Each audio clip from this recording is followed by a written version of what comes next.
Success संगम में आपका स्वागत है। मैं यहाँ पे करवाता हूँ परीक्षा मंथन करंट अफेयर्स। लक्ष्य 2022 संपूर्ण 2021 से लेकर के जनवरी 2022 तक का करंट अफेयर्स का समावेश इस मैगजीन में है। चलिए स्टार्ट करते हैं। टॉपिक है 16वां पूर्वी एशियाई शिखर सम्मेलन। IR अर्थात इंटरनेशनल अभी न्यूज चल रहा है। देखिए, हाल ही में भारतीय प्रधानमंत्री ने 16वें पूर्वी शिखर सम्मेलन EAS में भाग लिया। इस सम्मेलन में इंडो पैसिफिक, दक्षिण चीन सागर, संयुक्त राष्ट्र समुद्री कानूनी संधि UNCLOS, आतंकवाद और कोरियाई प्रायद्वीप तथा म्यांमार की स्थिति सहित महत्वपूर्ण क्षेत्रीय एवं अंतर्राष्ट्रीय मुद्दों पर भी चर्चा की गई है। इंडो पैसिफिक भारत के एक स्वतंत्र, खुले और समावेशी इंडो पैसिफिक क्षेत्र में आसियान केंद्रीयता के सिद्धांत पर फिर से ध्यान केंद्रित करने की पुष्टि की गई है। इसमें इंडो पैसिफिक और भारत के इंडो पैसिफिक ओशन इनिशिएटिव पर आसियान आउटलुक के बीच मौजूदा तालमेल की स्थिति पर प्रकाश डाला गया है। लचीली वैश्विक मूल्य श्रृंखला एक लचीली वैश्विक मूल्य श्रृंखला के महत्व पर बल दिया गया और इंडो पैसिफिक देशों को क्वाड प्रायोजित वैक्सीन उपलब्ध कराने के लिए भारत की प्रतिबद्धता को दोहराया है। वर्ष 2022 के अंत तक वैश्विक आपूर्ति को बढ़ावा देने के लिए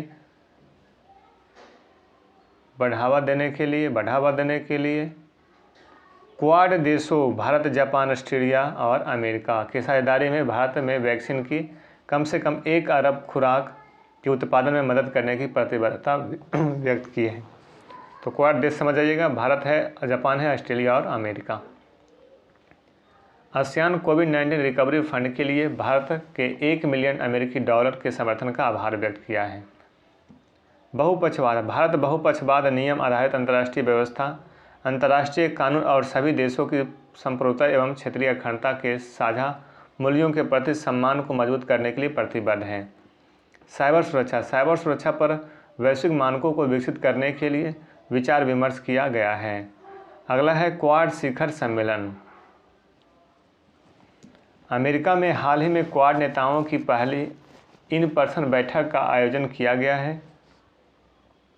इन बैठक के दौरान सामरिक क्षेत्र में चीन की बढ़ती सैन्य उपस्थिति के साथ साथ जलवायु परिवर्तन, कोविड-19 महामारी और हिंद प्रशांत क्षेत्र की चुनौतियों जैसे मुद्दों पर चर्चा की गई है। मार्च 2021 में भारतीय प्रधानमंत्री ने क्वाड समूह के प्रतिनिधियों के पहले शिखर सम्मेलन को संबोधित किया। इस बैठक को अमेरिका द्वारा एक आभासी मंच पर आयोजित किया गया है। गौरतलब है कि इससे पूर्व फरवरी 2021 में क्वाड मंत्री स्तरीय बैठक में भारत प्रशांत क्षेत्र और म्यांमार में सैन्य अधिग्रहण के मुद्दों पर चर्चा हुई थी। उल्लेखनीय है कि क्वाड भारत, अमेरिका, ऑस्ट्रेलिया और जापान देशों का एक समूह है जिसका उद्देश्य भारत प्रशांत क्षेत्र में लोकतांत्रिक देशों के हितों की रक्षा करना और वैश्विक चुनौतियों का समाधान करना है।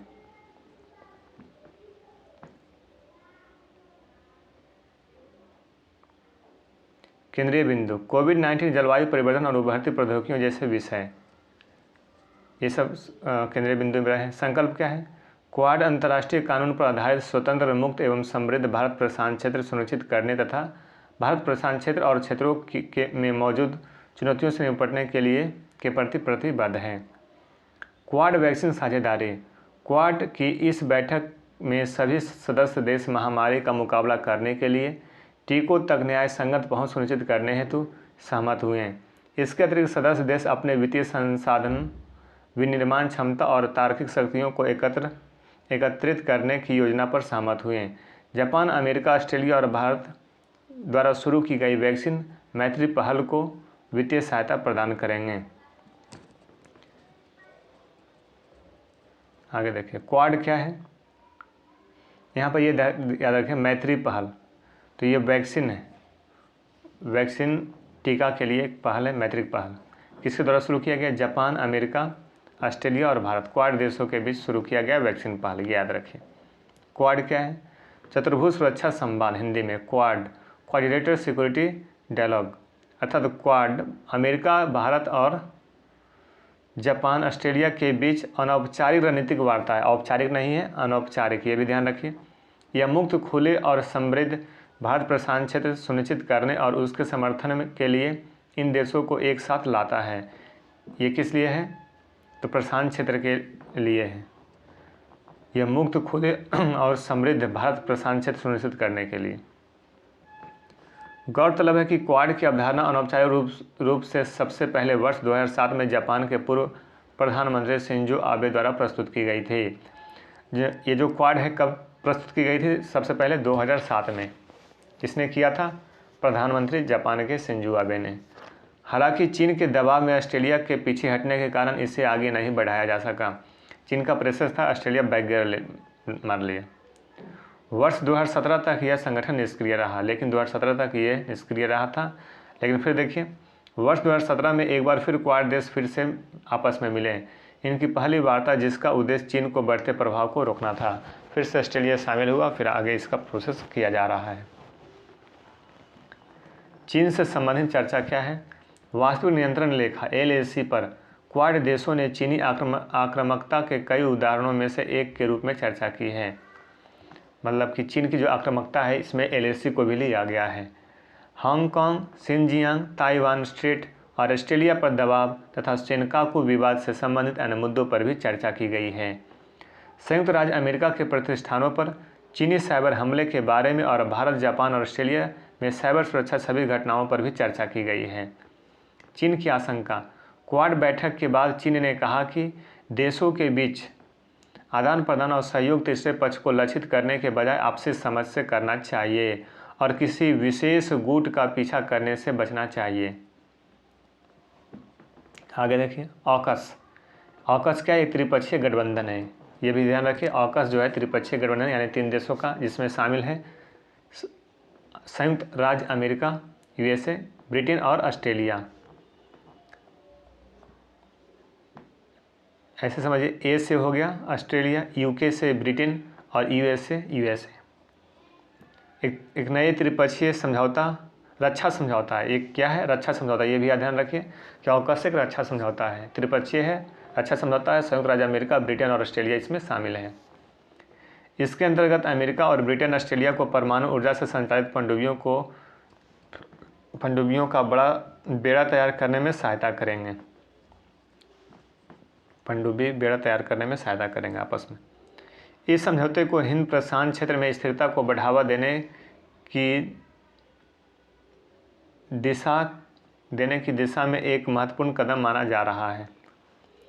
अमेरिकी राष्ट्रपति जो बाइडेन के अनुसार तेजी से उभर रहे खतरों से निपटने के लिए अमेरिका और ब्रिटेन ऑस्ट्रेलिया के साथ कृत्रिम बुद्धिमत्ता, साइबर वारफेयर,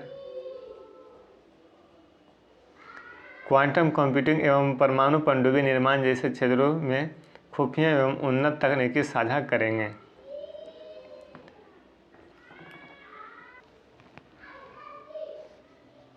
इस समझौते का प्रमुख उद्देश्य हिंद प्रशांत क्षेत्र में भागीदारों के रणनीतिक क्षेत्रों की रक्षा करना है। अमेरिका एवं ब्रिटेन के साथ ऑकस समझौता होने के बाद ऑस्ट्रेलिया ने फ्रांस के साथ वर्ष 2016 में किए गए 12 पारंपरिक पनडुब्बियों के समझौते को रद्द कर दिया। ऑस्ट्रेलिया ने फ्रांस के साथ जो 12 पारंपरिक पनडुब्बियों के साथ समझौता हुआ था उसको रद्द कर दिया था। ठीक है, आगे देखिए, ऑकस क्वाड से भिन्न कैसे है, ये जान लीजिए। ऑकस अमेरिका, इंग्लैंड और ऑस्ट्रेलिया 3 देशों के बीच का एक सुरक्षा गठबंधन है, जबकि क्वाड अमेरिका, भारत और जापान, ऑस्ट्रेलिया एक मुक्त, खुले, पारदर्शी और समावेशी हिंद प्रशांत के दृष्टिकोण के साथ एक बहुपक्षीय समूह है। 2004 में भारत में आई भीषण सुनामी के समय ही क्वाड की अनौपचारिक शुरुआत हो गई थी। इसके बाद 2007 में जापान के तत्कालीन PM शिंजो आबे ने क्वाड की संकल्पना पर जोर दिया। क्वाड का मकसद चीन की बड़ी चुनौतियों पर लगाम लगाना था। वर्ष 2017 में क्वाड को और ज़्यादा मजबूती मिली। पूर्वी अमेरिका राष्ट्रपति ट्रंप और वर्तमान की बाइडेन सरकार इसे बढ़ावा दे रही है। इससे जुड़ा सैन्य अभ्यास मालाबार अभ्यास था। ऑकस संयुक्त राज्य अमेरिका, यूनाइटेड किंगडम और ऑस्ट्रेलिया के बीच एक त्रिपक्षीय सुरक्षा गठबंधन है। सुरक्षा गठबंधन याद रखिए, यह 15 सितंबर 2021 को शुरू किया गया था। ये भी थोड़ा ध्यान में रखिए, 15 सितंबर 2021 को। वैसे आगे देखिए, यह समझौता अमेरिका और ब्रिटेन को ऑस्ट्रेलिया को परमाणु ऊर्जा से संचालित वाली पनडुब्बियों को विकसित करने और उन्हें प्रशांत क्षेत्र में तैनात करने में मदद करने की अनुमति देगा। इससे प्रशांत क्षेत्र में पश्चिमी सेना की उपस्थिति बढ़ेगी। अभी तक किसी अन्य देश का उल्लेख संस्थापक देशों द्वारा इस गठबंधन में एक पार्टी के रूप में नहीं किया गया है और यह अनुमान लगाया गया है कि यह इस क्षेत्र में चीन की बढ़ती उपस्थिति का प्रतिकार हो सकता है। अगला देखिए, अफगानिस्तान पर G20 असाधारण शिखर सम्मेलन। 12 अक्टूबर 2021 को प्रधानमंत्री नरेंद्र मोदी ने अफगानिस्तान पर G20 असाधारण शिखर सम्मेलन आभासी वर्चुअल के माध्यम से भाग लिया। अफगानिस्तान पर G20 असाधारण शिखर सम्मेलन हुआ था, इसमें पीएम ने भाग लिया था, भारत के प्रधानमंत्री। मुख्य बिंदु देखिए, यह बैठक वर्तमान में G20 की अध्यक्षता कर रहे इटली द्वारा बुलाई गई थी। इस शिखर सम्मेलन की अध्यक्षता इटली के प्रधानमंत्री मारियो ड्रैगी ने की। प्रधानमंत्री मोदी ने पिछले 2 दशक में अफगानिस्तान में युवाओं और महिलाओं के सामाजिक आर्थिक विकास और क्षमता निर्माण को बढ़ावा देने में भारत के योगदान का उल्लेख किया। भारत द्वारा अफगानिस्तान में 500 से अधिक विकास परियोजनाओं को लागू किया गया। उन्होंने अंतर्राष्ट्रीय समुदाय से अफगानिस्तान को मानवीय सहायता के लिए तत्काल और निर्बाध पहुंच सुनिश्चित करने की आवश्यकता पर जोर दिया। प्रधानमंत्री ने इस क्षेत्र के कट्टरपंथ, आतंकवाद और नशीले पदार्थों और हथियारों की तस्करी के गठजोड़ के खिलाफ साझा लड़ाई की आवश्यकता पर जोर दिया।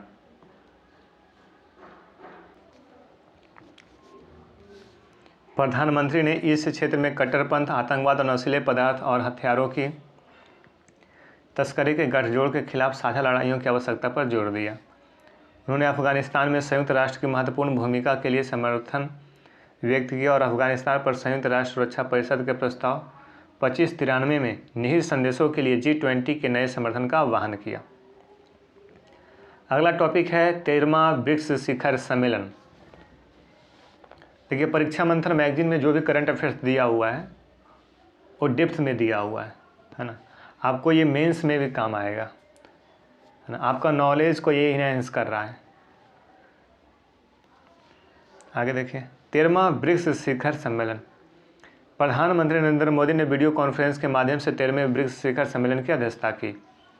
शिखर सम्मेलन की थीम इस वर्ष ब्रिक्स शिखर सम्मेलन का विषय ब्रिक्स 15 निरंतरता, समेकन और आम सहमति हेतु ब्रिक्स के बीच सहयोग, BRICS @15 intra BRICS corporation of continuity,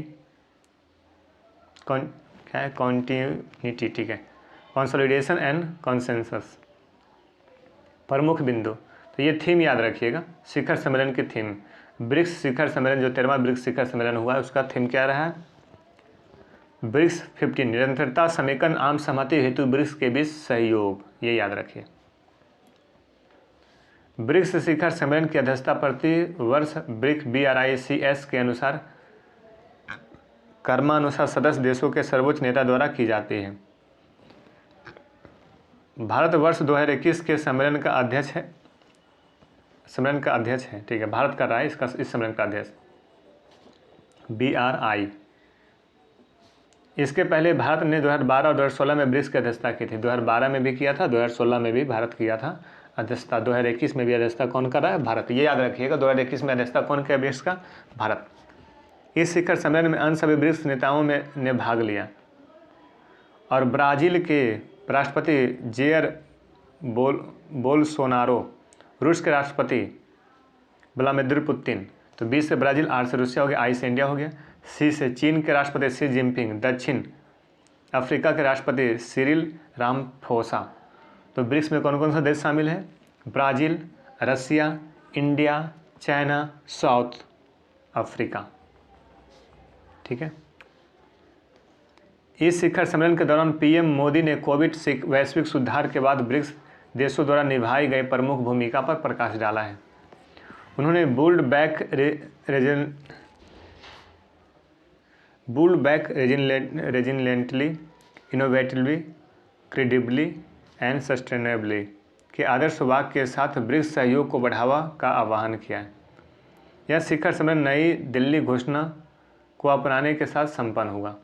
इसके अलावा 2021 में ब्रिक्स के अध्यक्ष के रूप में भारत ने इस वर्ष के ब्रिक्स शिखर सम्मेलन के लिए 4 प्राथमिकता वाले क्षेत्र पर प्रकाश डाला, जो थे बहुपक्षीय प्रणाली में सुधार, reform of the multilateral system, आतंकवाद विरोधी सहयोग, काउंटर टेररिज्म कॉर्पोरेशन, सतत विकास लक्ष्यों SDG को प्राप्त करने के लिए डिजिटल और तकनीक उपकरणों का उपयोग करना।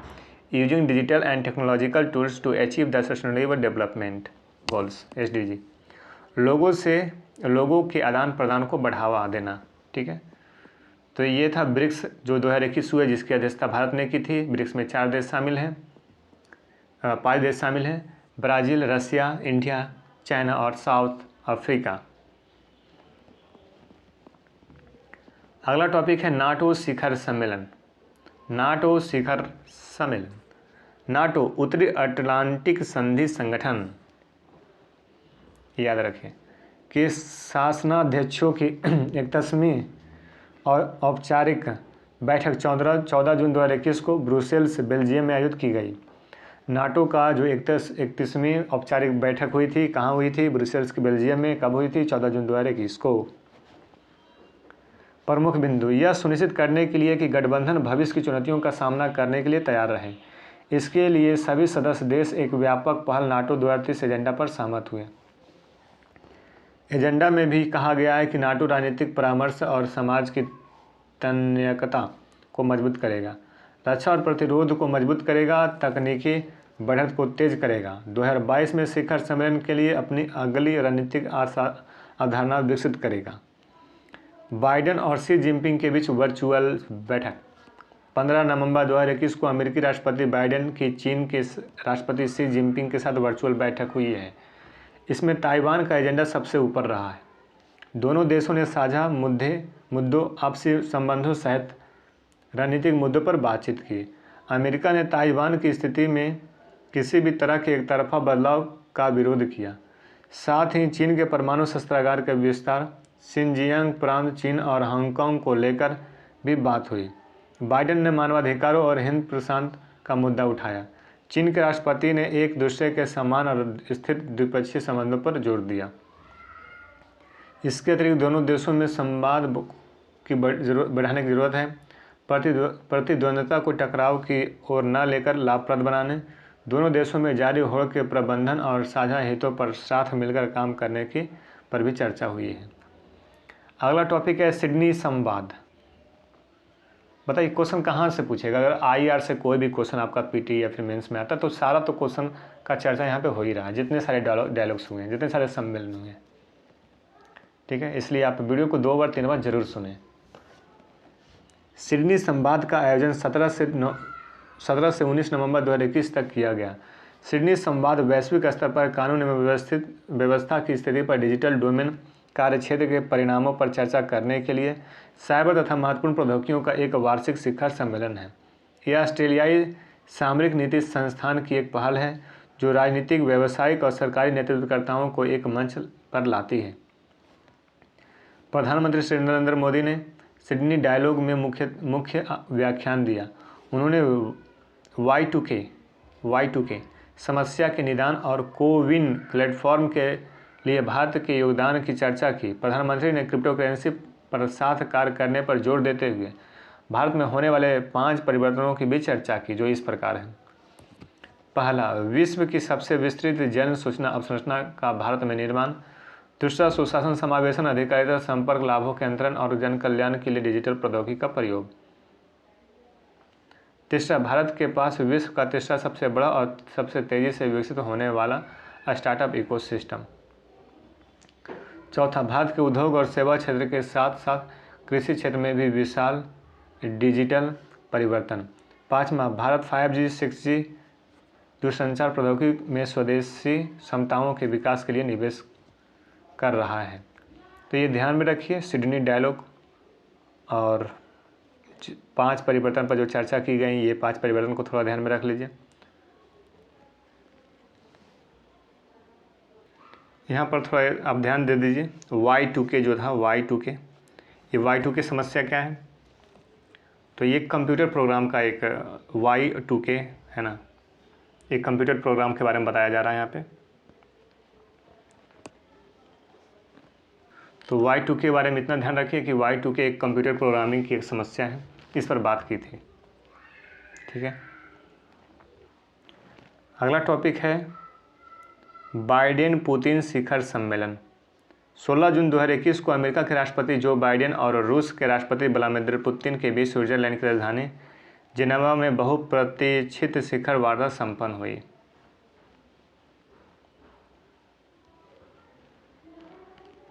मुख्य बिंदु देखिए, अमेरिका के राष्ट्रपति जो बाइडेन और रूस के राष्ट्रपति व्लादिमीर पुतिन के बीच शिखर वार्ता के 2 ठोस नतीजे रहे हैं। पहला यह रहा कि दोनों देश एक दूसरे के यहाँ राजदूतों की वापसी पर सहमत हो गए। दूसरा यह कि दोनों देश परमाणु सुरक्षा के मुद्दों पर नए सिरे से बातचीत शुरू करने पर जारी हुए हैं। बैठक में तनाव मुद्दे जैसे मानवाधिकार, साइबर सिक्योरिटी जैसे मुद्दे पर बातचीत हुई। कुछ मुद्दों पर सहमति भी कायम हुई। इन मामलों में अफगानिस्तान में आतंकवाद का मुकाबला, सीरिया में मानवीय सहायता प्रदान करना और ईरान की परमाणु शक्ति बनने से रोकना जैसे मुद्दे शामिल हैं। तो ये ध्यान में रखिए। अगला है 8वां वैश्विक नाइट्रोजन सम्मेलन। 8वां वैश्विक नाइट्रोजन सम्मेलन। तो इस वीडियो में इतना ही। मिलते हैं अगले वीडियो में 8वां वैश्विक नाइट्रोजन सम्मेलन वाले टॉपिक पर चर्चा करेंगे। वीडियो को 2 बार, 3 बार, 4 बार, बार देखिए। PDF इत्यादि मटेरियल के लिए आप हमारे टेलीग्राम चैनल को ज्वाइन कीजिए। ओके, मिलते हैं अगले वीडियो में। Bye, thank you.